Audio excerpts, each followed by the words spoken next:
basically started by getting my hands in the ground when I was a young boy.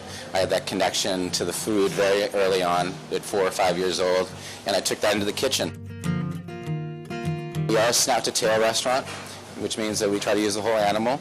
That's sort of our social agenda, is that we believe in the responsible harvesting of animals. I come from an organic background, and it's been written that I like to serve foie gras with my vegetables, so to speak. I'm very careful about the word organic. I like the idea of working local, and working with people that are doing the right thing and that I can see doing the right thing. I visit all the farms. We really try to trace things back to as much as we can to its source.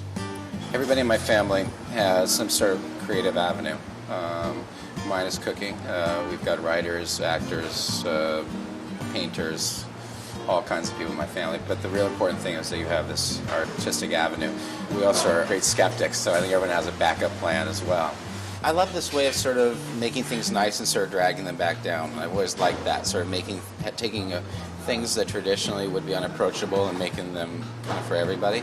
It's comfort food, but instead of it being fried food, it's things like grains, things that people don't necessarily identify with traditional comfort food, but it gives them all the nourishment that you would get. I like this idea of playing with old and new. I always have. And so we have an old building here that's basically was a brick building. It was a photography studio before I changed it around.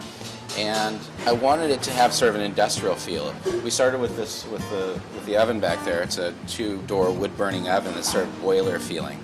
In that way, we were able to sort of keep things very approachable and usable. These wood tables, are a part of that. The concrete floors, the brick, and everything is very sort of simple. It's very nice and it's very pleasing, but you're not afraid to scratch the chairs or ruin the tables or anything like that.